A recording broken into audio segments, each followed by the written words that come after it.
Hello everyone, कैसे हैं आप सभी। आई होप आप सब बहुत खुश होंगे और त्योहारों के इस हफ्ते का आप बहुत लुत्फ उठा रहे होंगे। तो आज मेरे पास एक सवाल आया कि हम भाई दूज क्यों मनाते हैं, भाई दूज की क्या ये प्रथा कब शुरू हुई और हम इसे क्यों मनाते हैं, और क्या रक्षाबंधन और भाई दूज एक ही जैसे त्योहार हैं, और इस दिन हम अपने भाई को सूखा नारियल क्यों देते हैं। सबसे पहले जानते हैं कि भाई दूज और रक्षाबंधन में क्या फ़र्क होता है।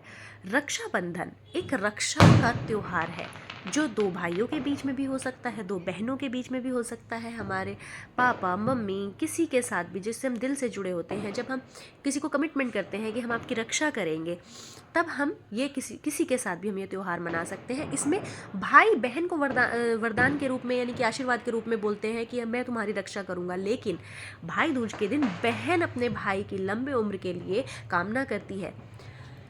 इस त्योहार की दो कहानियाँ हैं। सबसे पहली ये कि सूर्यदेव और जो संध्या है उनकी दो संतानें थी, एक यम और एक यमी यानी कि यमुना। दोनों में बहुत प्रेम था, लेकिन जब वो बड़े हुए तो यम यमलोक में रहने लगे और यमी गोलोक में रहने लगी। जब बहुत समय बीत गया और वो दोनों आपस में नहीं मिले, तो यमी ने अपने भाई यम को अपने घर पर भोजन के लिए आमंत्रित किया। यमराज उनके घर भोजन के लिए गए। यमी उनको देखकर बहुत खुश हुई और उन्होंने उनके लिए बहुत अच्छे अच्छे पकवान बनाए, और फिर नहा के तैयार होकर उन्होंने खुशी में अपने भाई के माथे पर तिलक लगाया और उनको एक सूखा नारियल भी दिया। तो उन्होंने वो खुशी में किया और अपने भाई की लंबी उम्र के लिए उन्होंने कामना भी की। तब उन्होंने यमराज से एक वरदान मांगा कि चाहे आप कितने भी बिजी हों, चाहे आप कितने भी व्यस्त हो, लेकिन शुक्ल पक्ष की द्वितीय तिथि को आप मेरे घर जरूर आएंगे। इसलिए यमराज ने उनको वचन दिया कि कुछ भी हो मैं इस दिन आपके घर जरूर आऊँगा।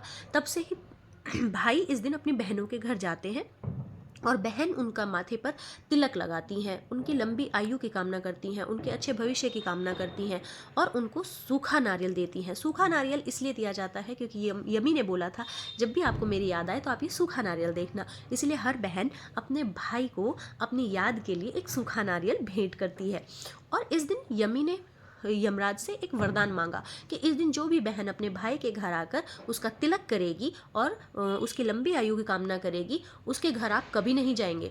तो यमराज ने उनको वरदान दिया कि ठीक है, कभी भी जो बहन अपने भाई के माथे पर तिलक लगाकर इस द्वितीय तिथि को मेरी यानी पूजा करेंगी या फिर भाई की लंबी उम्र की कामना करेंगी, मैं उनको कभी भी अकाल मृत्यु नहीं दूंगा।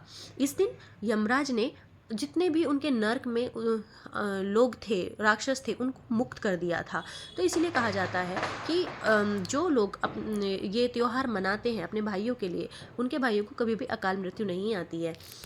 क्योंकि यमराज खुद अचंभित हुए थे कि मैं यम हूँ, मुझे अपने घर पर कभी कोई नहीं बुलाता, लेकिन मेरी बहन मुझे अपने घर पर क्यों आमंत्रित कर रही है। तब उन्होंने खुश होकर बोला था कि इस दिन जो भी अपने भाई को अपने घर पर बुलाकर तिलक करेंगे, उनके घर मैं कभी नहीं जाऊँगा अकाल मृत्यु लेकर। तभी से हम ये त्यौहार बड़ी धूमधाम से मनाते हैं। इसकी दूसरी कहानी ये है कि इसी दिन भगवान श्री कृष्ण नरकासुर का वध करके अपनी द्वारिका नगरी को वापस आए थे और सुभद्रा ने खुश होकर उनकी विजय की खुशी में उनके माथे पर तिलक लगाकर उनका सम्मान किया था।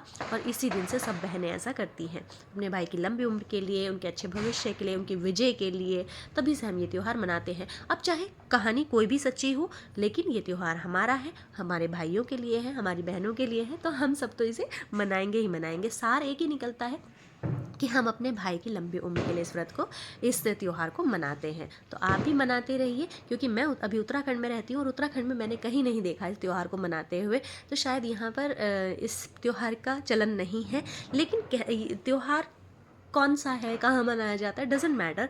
त्यौहार किस लिए मनाया जाता है ये मैटर करता है। तो ये त्यौहार भाई और बहन के रिश्ते का है, तो ये हम सबको मनाना चाहिए। अगर हम नहीं जा सकते तो हम दिल से इस दिन अपने भाई के लिए ज़रूर दुआ कर सकते हैं कि हमारे भाई की लंबी उम्र हो, वो तरक्की करे, वो एक अच्छा जीवन जिए, उसका भविष्य अच्छा हो। और मैं सभी भाइयों के लिए कामना करती हूँ। Thank you so much.